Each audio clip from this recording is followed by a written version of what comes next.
दोस्तों नमस्कार। मैं हूं राकेश कुमार। आप देख रहे हैं मत अभिमत। के पाठक को लेकर रोज या शिक्षा विभाग को लेकर रोज मामले, समाचार, विवादित समाचार हो या सकारात्मक समाचार हो, रोज कहीं न कहीं छाया रहता है। लेकिन फिर आज एक बार छाया हुआ है के पाठक के गालीबाज होने की बात। आपको याद होगा आज से 11 माह पूर्व फरवरी की घटना है। 1 या 2 फरवरी की, जब के पाठक एक बैठक ले रहे थे अपने पदाधिकारियों का और उसमें उन्होंने गाली का प्रयोग किया था। इसको लेकर तमाम तरह की बातें उठी थी।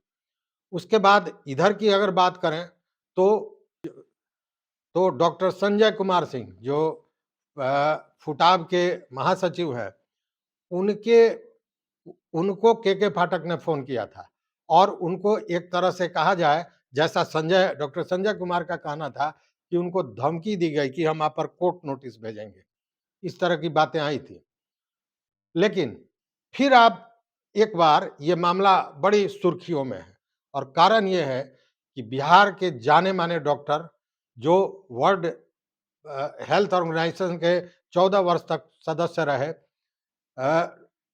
आईएमए, इंडियन मेडिकल एसोसिएशन के अध्यक्ष और तमाम पदों पर रहे हैं, नामी-गिरामी डॉक्टर हैं डॉक्टर अजय कुमार, उनको के पाठक ने गाली दी है।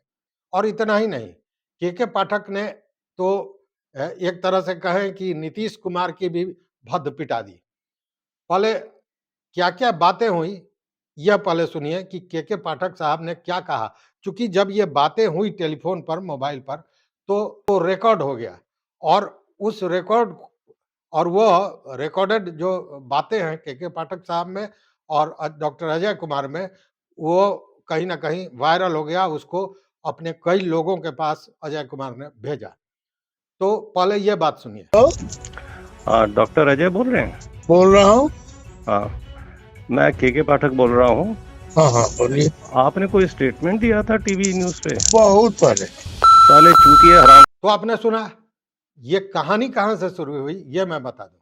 ये कहानी शुरू हुई लाइव सिटीज़ जो यूट्यूब चैनल है, उसके सम्मानित पत्रकार हैं ज्ञानेश्वर जी, उनके लोगों द्वारा आज से 3-4 महीना पहले संभवतः सितंबर में एक इंटरव्यू लिया गया था के पाठक को लेकर डॉक्टर अजय कुमार से और उसमें डॉक्टर अजय कुमार ने बहुत सी बातों का खुलासा किया था।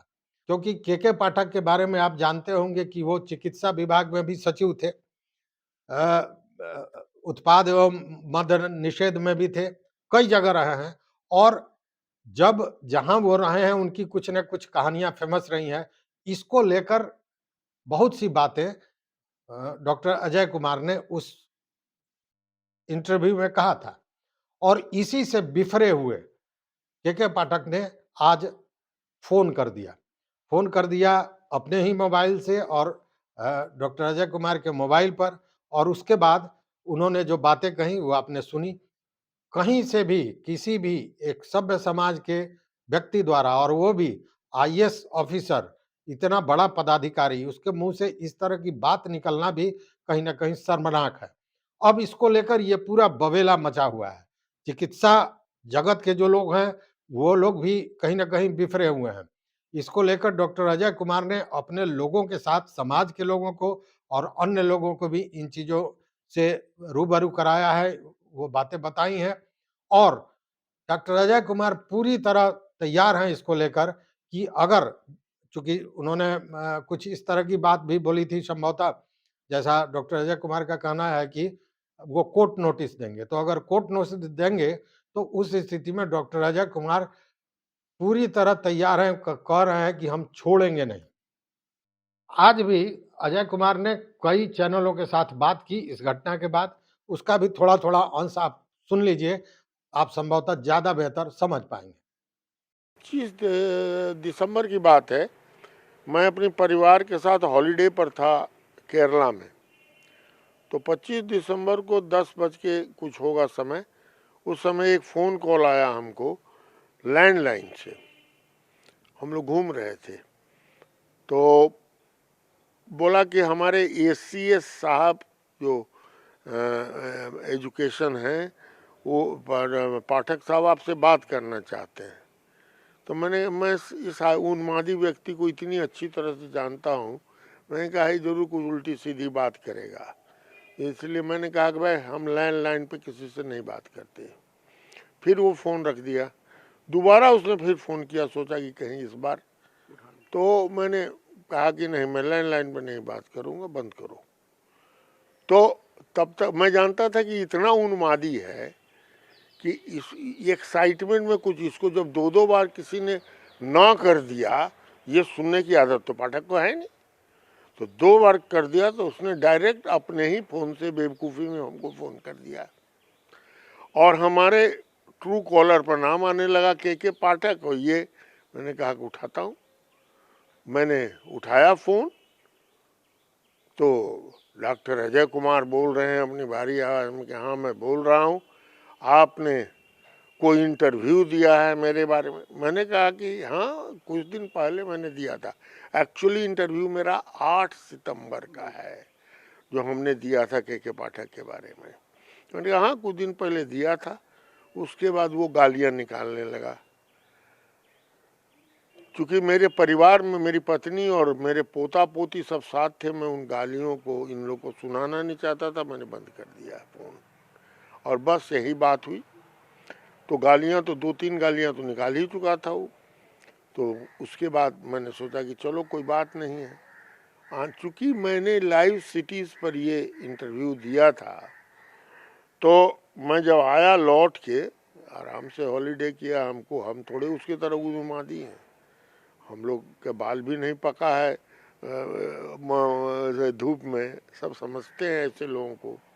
हम डॉक्टर भी हैं, हम पहले ही कह चुके हैं कि ये व्यक्ति सिजोफ्रेनिक है, इसका इलाज होना चाहिए। अरे पत्नी को नहीं रख सका, दुनिया में किसी को साथ नहीं रख सका, दुनिया में कोई भी काम इसने शुरू किया और कंप्लीट नहीं किया, तो ऐसे आदमी से क्या करना। तो हम आराम से आए यहाँ। मैंने फ़ोन किया लाइव ज्ञानेश्वर जी को, बोले कि क्या कहें, हमको एगो लीगल नोटिस भी आया है। तो सो आपको भी आएगा। मैंने कहा कि अब आने दीजिए, अभी तक हमको मिला नहीं है वैसे उसका लीगल नोटिस।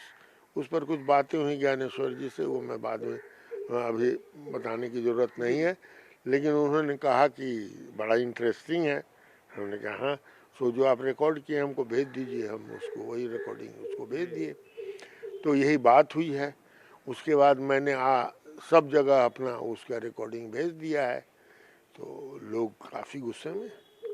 मैं तो इंतज़ार ही कर रहा हूँ, जो व्यक्ति विश्व में, मैं वर्ल्ड मेडिकल एसोसिएशन का काउंसिल मेंबर 14 साल रहा, 14 साल, और आईएमए का अध्यक्ष रहा, यूरोलॉजी सोसाइटी ऑफ इंडिया का अध्यक्ष रहा, मेडिकल काउंसिल का चेयरमैन एडमिनिस्ट्रेशन 14 साल रहा, मैं नेशनल बोर्ड ऑफ एग्जाम, कोई ऐसा पद नहीं है मेडिकल फील्ड में जो मैंने नहीं रखा। और अब मुझे ऐसे व्यक्ति के बारे में बोलना जरूरी इसलिए भी था कि कोई हिम्मत नहीं कर रहा इसके बारे में बोलने के लिए, तो मैं इसका सच बताना चाहता था और मैंने सच बताया।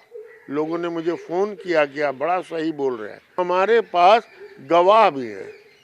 राजू बाबू से मारा, उसके बाद वो किसके घर में छिपा, अभी नाम नहीं लूँगा, उस समय राजू बाबू का विरोधी था वो, तो उसके घर में ही छिपा रहा।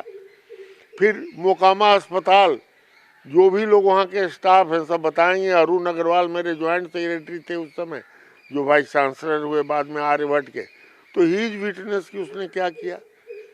पर पीएमसीएच में उसने डॉक्टरों को किस तरह से गालियाँ निकाली। अब अनिल पांडे तो मैं ही सोल रेस्ट इन पीस है नहीं, लेकिन वो पूरा रिकॉर्ड है कि ऐसा ऐसा हुआ था।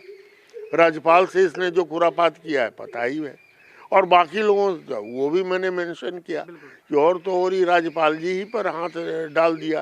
राज्यपाल जी अभी भी नाराज।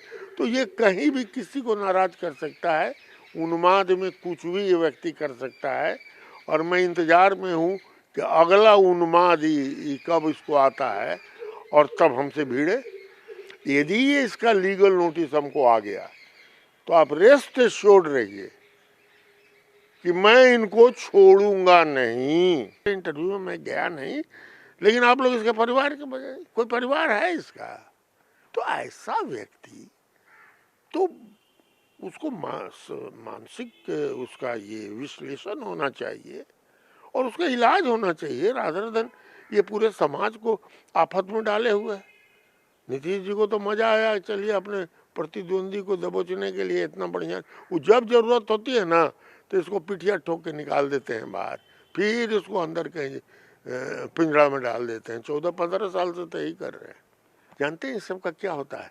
अब जैसे ही हेल्थ डिपार्टमेंट, जैसे एक्साइज ही छोड़ा, बाउंस किया एक्साइज डिपार्टमेंट, किसी का सब पगला गया, जो हालत है बोलने की जरूरत नहीं।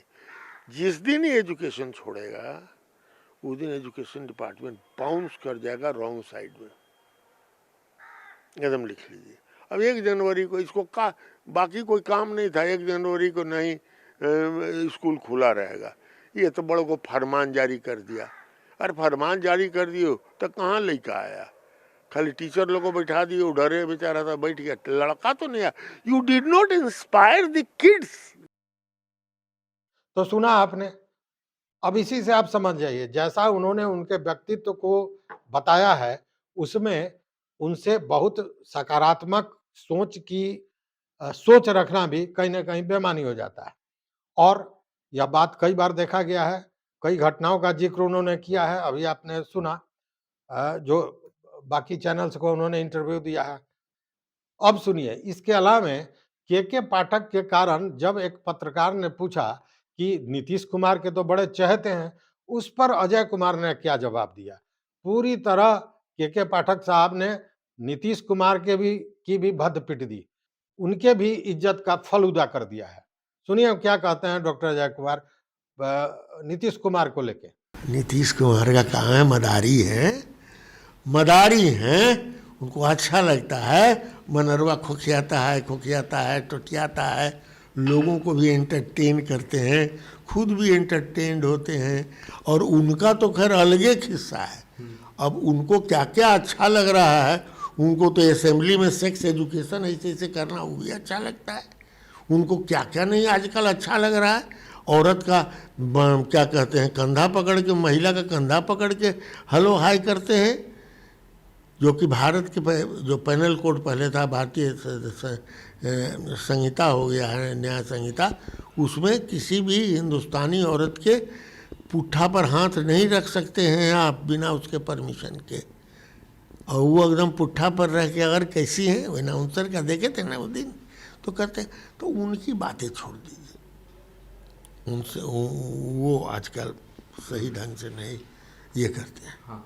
अब यही स्थिति बनी है इसमें, जब डॉक्टर अजय कुमार जैसे विश्व स्तरीय चिकित्सक और उतने बड़े पर्सनालिटी के साथ इस तरह की बात हो सकती है, तो अगर किसी शिक्षक को या प्रधानाध्यापक को या पदाधिकारी को कुछ अगर कह दिया के पाठक ने, तो वो बहुत बड़ी बात नहीं है। अभी भी उनका जो फरमान है, उनका जो आदेश है, वो चल रहा है, जारी है। इसको लेकर आपको याद होगा कि माध्यमिक शिक्षक संघ और तमाम जो शिक्षा से जुड़े हुए संघ हैं, उनके द्वारा एमएलसी का जत्था, कई राजनीतिक पार्टियों के नेता, ये सारे लोग अपनी बात राज्यपाल से लेकर चीफ मिनिस्टर तक कह चुके हैं। लेकिन के पाठक, मैंने एक वीडियो बनाया था और बताया था कि वो अंगद की पैर की तरह पैर जमा चुके हैं, उनको कोई हिला नहीं सकता है। वह स्थिति आज भी देखने को मिल रही है। लेकिन आज की जो यह घटना है, यह सामाजिक रूप से बहुत बड़ी घटना है, क्योंकि समाज के जितने बड़े व्यक्ति हैं डॉक्टर अजय कुमार, उनपे उनके लिए इस तरह के शब्दों का इस्तेमाल, इसको शायद समाज बर्दाश्त नहीं करेगा और यह कहीं न कहीं बहुत भारी पड़ेगा जदयू पर, नीतीश कुमार पर, महागठबंधन सरकार पर। देखते हैं आगे क्या होता है। आप देखते रहिए मत अभिमत। चैनल पर नए हो तो निश्चित रूप से सब्सक्राइब कर लीजिए, घंटी जैसी आकृति है उसको दबा दीजिए, और आपके मन में कुछ हो, आपका कोई विचार हो, अपना मत हो, तो हमारे कमेंट बॉक्स में आकर जरूर लिखिए। देखते रहिए मत अभिमत। बहुत बहुत धन्यवाद, कोटिशः आभार।